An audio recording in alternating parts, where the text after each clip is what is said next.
Welcome to She Did It, the Hopecast, the podcast where Simone Lersch, Katrin Schwierz, and Ariane Bischoff talk with women from the EWMD network about personal crises and the path they found to overcome them. Here, you'll discover inspiring stories, courageous women, and the hope for navigating difficult times. Hello and welcome to another episode of the EWMD podcast, She Did It, the Hopecast. My name is Simone Lersch and I'm quite happy to welcome for this episode Bianca-Maria Klein. Bianca-Maria has built a successful international career spanning 20 years in the healthcare industry, including several leadership positions. She is fluent in 5 languages and holds certifications in systemic team coaching, solution-focused leadership coaching, change management, business facilitation, keynote speaking, and respect-based training. Hello and welcome, Bianca-Maria. Hello and good morning, Simone. So nice to be here. Thanks so much for the invitation. You're welcome. And please tell us more about what you're doing right now. Yes, of course. Well, first of all, when I hear this or when you read the summary of what I did, I feel so old, It's so funny because actually it seems a little bit like my life before, because this was my 20 years in the medtech industry. Was a wonderful life, and I don't regret one single day. But I completely changed my life after, a crisis, which we will talk about. And now, since almost 6 years now, I'm self-employed. I have my own company, and now I'm working with international teams and leaders, doesn't matter if female or male, on leadership, on communication. I talk about expectations management, and I do this with keynote speaking, workshops, and one-on-one coachings. And I am quite happy about my life right now. I do it with a lot of passion, and especially because I can work internationally, and I work every day with wonderful people. Every day is different. So, yes, I'm quite happy about what happened and where I'm standing right now. And I'm very happy to be part of the community with EWMD. I'm really glad to hear this. And yes, you mentioned it. We are talking about crises and ways out of crisis. So let's hear your story. Sure. So, whenever I talk about it, and I started mentioning it even in my keynotes, I actually mention the word crisis, but I turn it around into the word of it's actually a gift, because I realized it was a crisis and I really felt bad about it and it while I had it, but in the end it really turned out to be probably the best thing that happened to me. And I would, if I had like only a few seconds, I would describe it as a classic. It was like a very successful international career where I never questioned anything. And I stepped into a burnout without noticing it. And after the burnout situation, I changed my life and became who I am right now with what I love. And the crisis itself was a process. It was following everything I was asked to do in a very, let's say, male dominant, very pushy business environment. I was very young. I was in my beginnings of 20s when I started working in marketing. And I loved it. I loved it. I loved the dynamics. I loved the international work. I loved all these actually people I worked with. It was a very appreciative company, which felt like a family. And I never questioned anything about it. And I really loved it. I was like a sponge, taking everything I could learn, everything I could grasp in this business world. And I started in marketing, then I switched into, it was corporate marketing, then I switched into technical assistance. So I was always on the road, always in hospitals, was working with cardiologists, so the medical field and the hospital field. And then from there, I went into research. So I already had responsibility for a team. And then after 10 years, Simona, I realized I'm tired. It was like really, really stressful. And the whole stress on my body and my mind was, I felt it, but I never understood, why is this coming? And I think I pushed these questions away.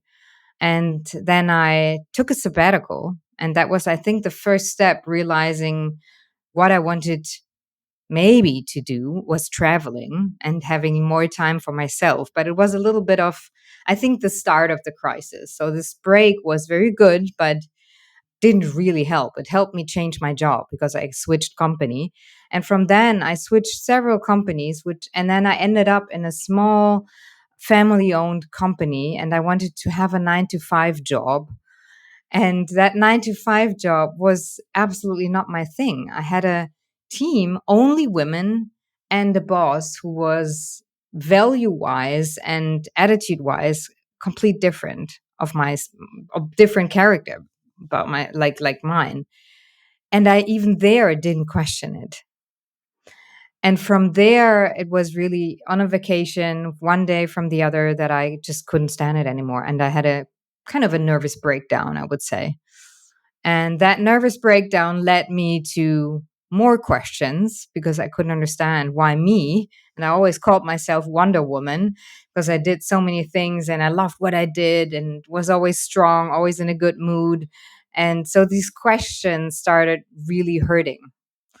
And that was the moment where I had to leave my job. I was on sick leave for 8 months, and I was even in a psychosomatic clinic for 6 weeks. And that was the moment where I was really, really down. But the questions and people that helped me trying to find the answers, and the lot of, let's say, work to myself helped me to find answers. And it was a process. So I'm here after a while, but it was the best that could happen. So describe this process. What did change for you in your thinking and your mindset? What was it? Yes. So I narrowed it down to 3 questions that were the ones that turned it around. It was the question, what is really my situation? Basically trying to understand, what am I doing? And what is it that really bothers me and that really takes all this energy from me? That was the first question. The second question is, who's expecting something? And that's why also I now in my work talk about expectations management, because that was the start with that question that I realized, okay, I never questioned the expectations. Is it me expecting so much from myself? And if yes, why? Or is it others expecting from myself? And if that is so, why? But most of the time, I never questioned that. And it was never the truth. So it started with, is that my father, my family expecting from me having a big career? Or is it my boss expecting me to be always finding answers? So what is it? So I realized I never asked that question and I never actually tried to find an answer. It was like a given. I gave myself this answer. And so the second question is the expectations. And the third question is really, what do I want to do really with my life? And in that crisis moment, I realized I'm in theory healthy and I have this one life, which is so precious and is a gift.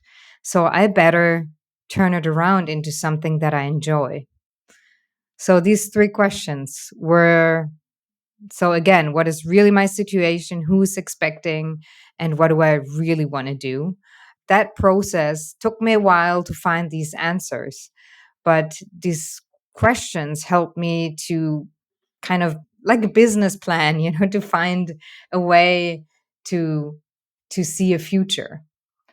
And the future was like far away in that moment. And I really thought it was all for nothing that I did. I failed. And there were a lot of very negative and very passive and destructive thoughts. But with these questions, I kind of like a little puzzle. I put all these pieces together, and then I realized, okay, all this helped me to understand that it's just now the time in my life that I can change things, and I can turn things around and do something where I'm even more happy. Because I was not unhappy. I was just not structured. I was just not following a feeling and following expectations that I thought others have from me.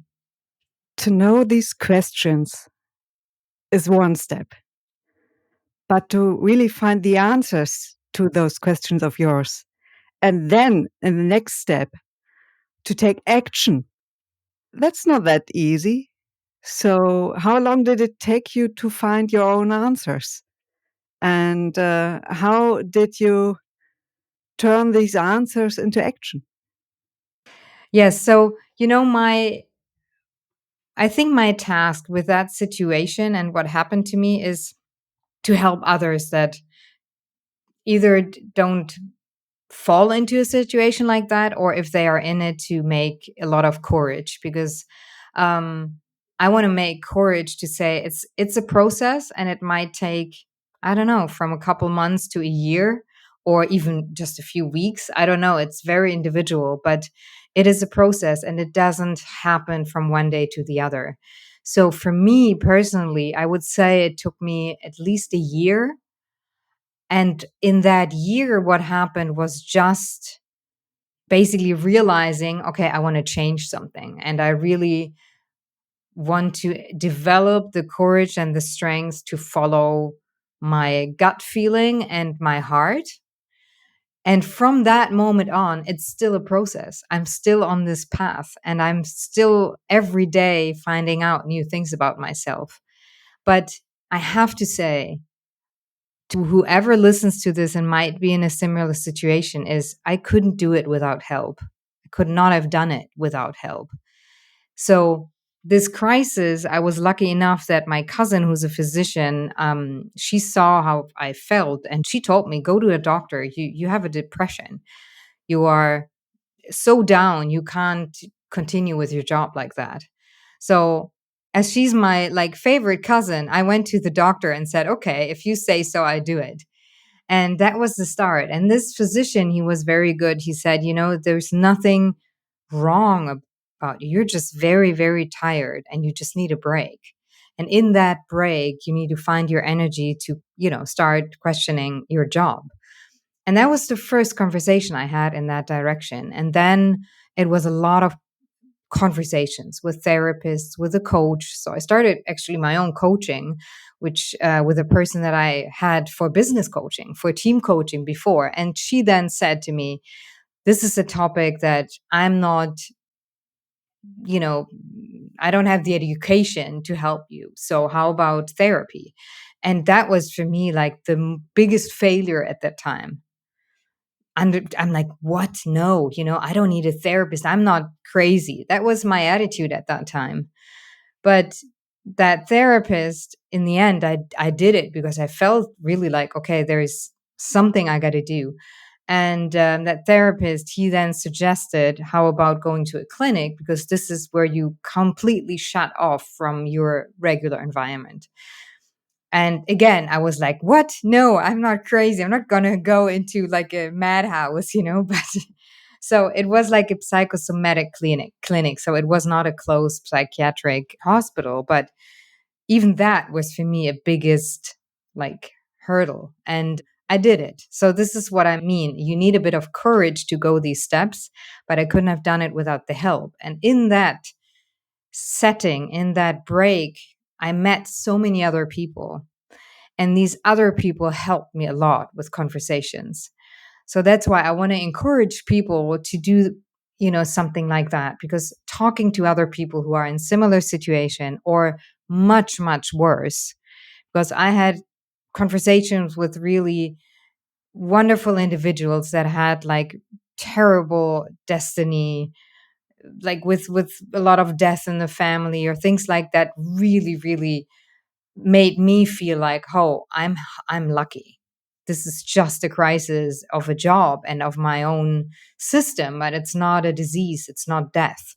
So that helped me a lot, these conversations with other people. And after that period in the clinic, it was my 40th birthday. It was like literally a change of, I don't know, direction. I turned 40 the day I got out of the clinic, and I told myself, okay, I'm going to make something out of my life now that feels more coherent with who I am.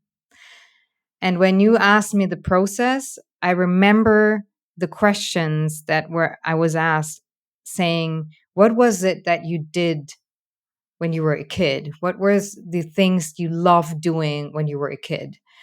And I remembered that I loved painting, listening to, at that time, records still, and cassette, I don't tapes, yeah. And I remember that I was always the one who listened to my friends.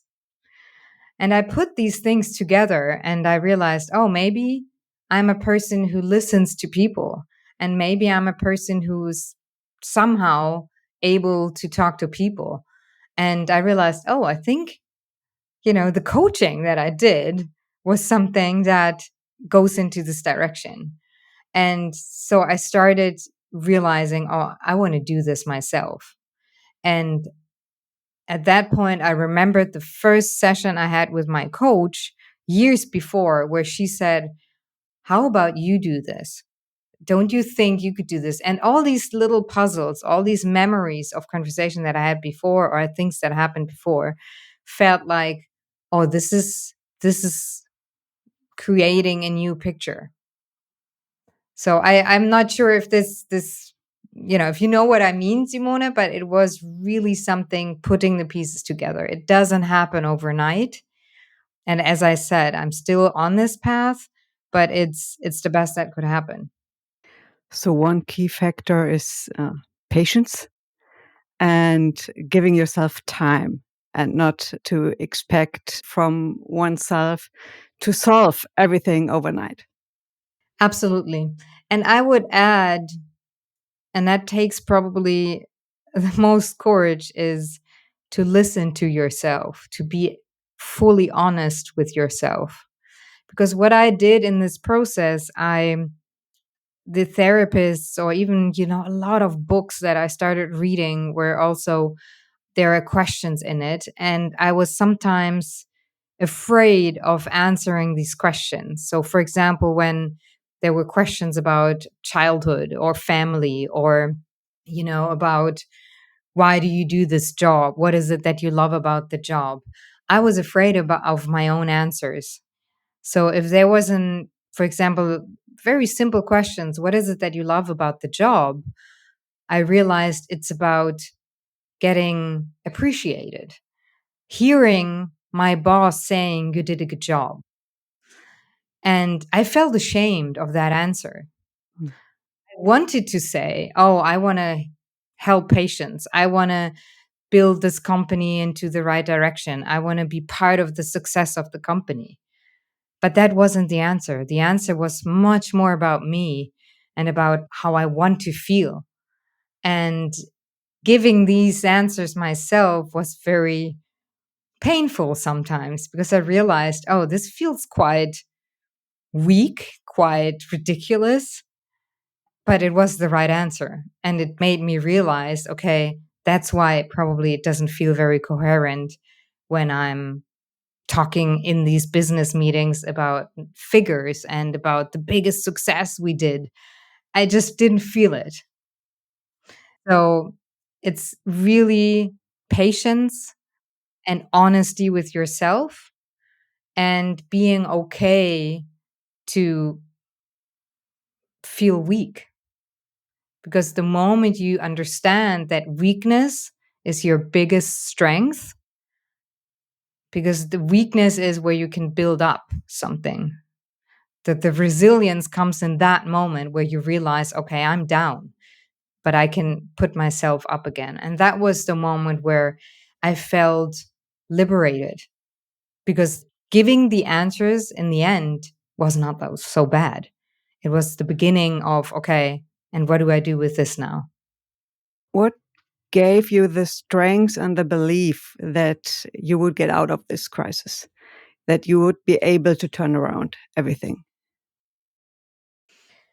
That's a very important question. And I would say, in one way, it's my personality that I'm very curious and very lively. I love people. I love life. It was never a question about everything is terrible or something. So it was just this part in me that wanted to laugh again, that wanted to be active again. So there was inside something that it didn't feel right to be crying all the time, to be at home all the time, and to neglect my friends, because I was so ashamed and so down that I didn't even want to talk to my friends anymore. So that didn't feel right. I felt like this is not me.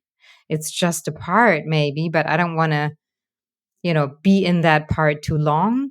So it was for sure a bit my personality, but at the second part was friends and family, I would say, and friends that I made in that moment as well. So I made two of my best friends I met in that time, because we shared so deep moments that I built up a friendship with them, and they were there for me because they understood me, and it was something where I could be completely myself. And I'm lucky to have family that in that moment was not really there for me talking wise, because they didn't understand what's going on, but I knew I could rely on them. That helped. And the other part was, I have to say, some real deep belief that I'm not alone on this planet. There's something bigger that is helping me. You can call it God, you can call it universe, you can call it bigger strength or something, but I was somehow feeling this is not it. I'm healthy in general. It's just a crisis. I'm gonna get out of this. And I think these three things: friends, family, this inner belief, and part of my personality. But friends and family, and especially my cousin who basically diagnosed it, that was a big help.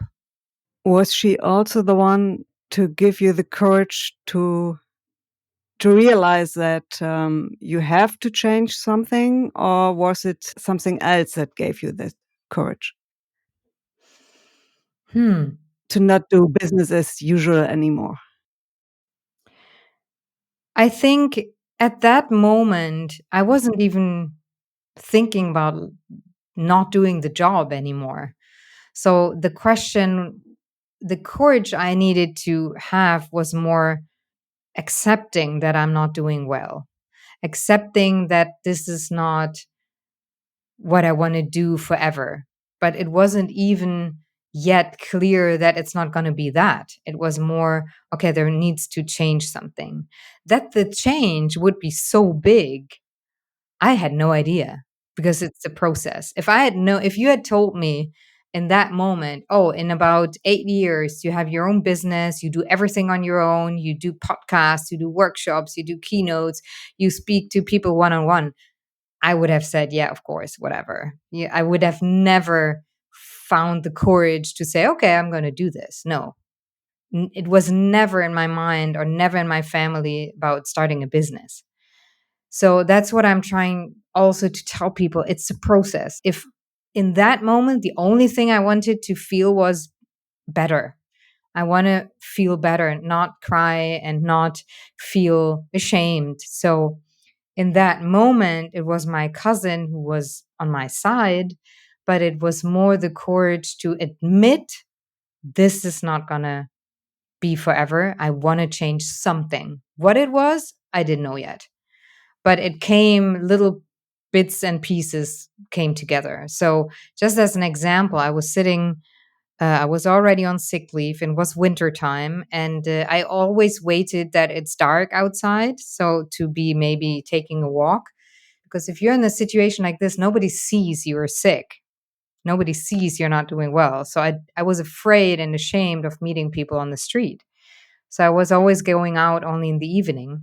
And in that day, I kind of waited that it gets dark, in winter around 5 o'clock, and on the couch, and I was looking through YouTube, and I was in that moment trying to find videos on, burnout and stuff like that. So I was in that situation of, okay, maybe there are some answers outside. And I, by coincidence, stepped onto this video about keynote speaking and about this education to become a keynote speaker. And there was this lady talking about a crisis and how she got out of this crisis. And she did it in a very emotional way. And she somehow pushed a button. And that button turned out that few weeks actually later, looked into this education. And then more few weeks later, I did that education. And a year later, I finalized this education for his keynote speaking. So what I'm trying to say is it's more to listen also to little signs out there. So I was sitting on this couch and this video popped up. And I would say part of this video changed my process, or was part of the process and changed my situation. So I think it's also that, to be patient. So while I was sitting patiently on the couch, waiting that it gets dark, there was something sent from somewhere on this on this screen to give me a new idea. And what I really like about this is that you said that she was talking about a crisis herself and how she got out of it. Because this is kind of what we try to do with this podcast, to give hope to anyone who is in a crisis, be it a burnout or something else, just to know that there are others out there and there's a way out of it. So I would really like you to address this and tell the audience what your beacon of hope was and how they can find it within themselves. Yes. Simone, whenever I mention this in my keynotes and I started doing this, it's so interesting. After the keynote, and I speak about expectations management, I talk about coaching, and I have a method with these questions actually that I mentioned before that we turn into business a business context. But whenever I do this, and this can be a keynote of 15 minutes or 45 minutes, whenever I'm done and I step from the stage, and sometimes I mingle with people on this event, people come up to me, and especially women. They're not asking about the business context. They're not asking about the 3 questions. They come and say, thank you, and they tell me their story. And it's always, and I'm getting goosebumps now, it's always like in that moment where I realized, this is what we need to do, is we need to share our stories. We need to share our weaknesses, because this is what makes us women, that makes us human beings. And telling each other that we are not having all the time these wonderful, perfect lives, and business is great and earning money is the most important thing, or having a family is the most important thing. This was another part, where I thought I failed because I don't have a family. But in those moments where you share stories, that's where we become a community. And it made me realize, although I was afraid and ashamed for a while, that this is the best this could happen. And that's why I'm sharing it. And that's why, we talk to each other, because I also realized whoever changes something in this world, or not whoever, but a lot of people who are changing things in this world have been weak in a while, in a situation, or have been in a crisis, or are going through difficult stuff. Because I believe in the strength of resilience and the strength of getting through something. And again, not alone. I have not heard of anybody being completely alone in a situation like that. So thank you. Thank you very much for sharing your story with us. And I'd like to close with Not Alone. And I hope that whoever is listening to this knows that whenever they're in a crisis, there are also always people there to help you through it. So Absolutely. Yes. thanks again, Bianca-Maria, and I had a good time talking to you. And yeah, thanks for sharing. Of course. Thank you for the invite, and greetings go out to everybody who's listening. Thank you so much for your interest. You're welcome. And I hope, dear listeners, you will switch on for the next episode of EWMD. She Did It, the Hopecast. Bye. Goodbye.